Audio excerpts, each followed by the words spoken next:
আমাদের বাচ্চাদের এই আনন্দ উল্লাস দেখে একদম ছোটবেলার কথা মনে পড়ে গেছে, যখন আমাদের বাবা কাকারা গরু কিনতে যাইতো আর আমরাও এমন আনন্দ করতাম। তো হ্যালো বিয়স, আসসালামু আলাইকুম, কেমন আছেন সবাই? Welcome to my another blog, নতুন আরেকটি ব্লগ ভিডিও আপনাদেরকে স্বাগতম। আর এখানে দেখেন কি সুন্দর ফুল ফুটছে, এটা অবশ্যই আমার গাছ না, পাশের বাসার বাবির গাছ। এখান থেকে আমি একটু ভিডিও ক্লিপ নিলাম, বাইরে যেহেতু অপেক্ষা করতেছি আসলে কি ভিডিও দিব, এখানে তো আর কিছু অ্যাড করার কিছু নাই। তো ভাবলাম যে প্রাকৃতিক দৃশ্য, হাঁস, তারপর হচ্ছে বাচ্চাদের অপেক্ষা, এগুলাই আপনাদের সাথে শেয়ার করি। আসলে আমরা সবাই মিলে গরুর জন্য অপেক্ষা করতেছি। যখন শুনলাম যে গরু কিনতে গেছে, ওরা তো একদমই বাসার বাইরেই বসে আছে আর একটু পরপর দৌড় দিতেছে রাস্তার পাশে যে গরু নিয়ে আসতেছে, গরু নিয়ে আসতেছে।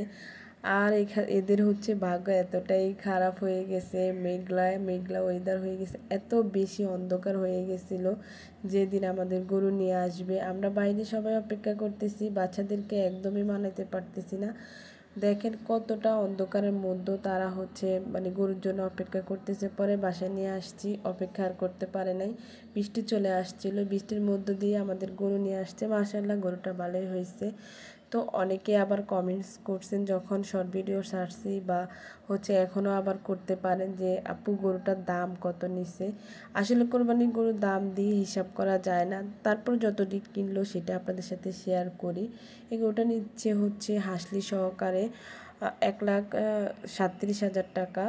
তো মাসাল্লাহ সবাই বলছে যে আসলে গরুটা অনেক মানে দিচ্ছে, যারা মানে দেখছে তারা সবাই বলছে। তো যাই হোক, আমাদের বাচ্চারা তো গরুর পাশ থেকে সরতেইছে না, একটু পর পর গরু দেখতে চলে আসে। কিন্তু আমাদের গরুটা অনেক বেশি বদমেজাজি, জানি না কেন, মনে হয় নতুন জায়গা দেখে ও অনেক বেশি দুষ্টামি করতেছিল।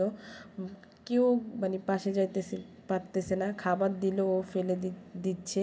তো বাচ্চারা দূর থেকেই দেখতেছে, কিন্তু বাসায় কেউ ঢুকতেছে না, সবাই একটু পরপর গরু দেখার জন্য নিচে চলে আসছে। ওই যে দেখেন, স্কুল থেকে এসে ড্রেসটা চেঞ্জ করেই, গেঞ্জিটাও পরে নেই, বাইরে চলে আসছে। আর এই দেখেন আমাদের আরশি, ও অনেকটা বড় হয়ে গেছে, ও বেশি বুঝে, তারপরে ও বসে থাকে। আসলে আমরাও এই সময় এমনই করতাম, সবাই করতো ছোটোবেলায়, এই আনন্দটাই অনেক বেশি বিশাল। আর ও দেখেন গরুর ভয়ে দরজার উপরে উঠে গেছে, গরুটা অনেক বেশি লাফালাফি করে। আর এটা হচ্ছে আমি একটা শর্ট ভিডিও আপনাদের সাথে শেয়ার করছিলাম, ওইখান থেকেই একটা ক্লিপস এখানেও অ্যাড করে দিছি, না হলে 3 মিনিটের কম তো ভিডিও, বড় ভিডিও দেওয়া যায় না। তো যাই হোক, আমাদের গরুটা মাশাআল্লাহ ভালো হয়েছে। আপনাদের কাছে কেমন লাগছে অবশ্যই কমেন্ট করে জানাবেন। আর এখন গরুটা একদম শান্ত হয়ে গেছে, কান্না করতেছে, বুঝে গেছে বোধহয় যে কোরবানির সময় চলে আসছে। আসলে এমনই সময়, আসলে তারা বুঝতে পারে না কি সবাই বলে, আমি জানি না।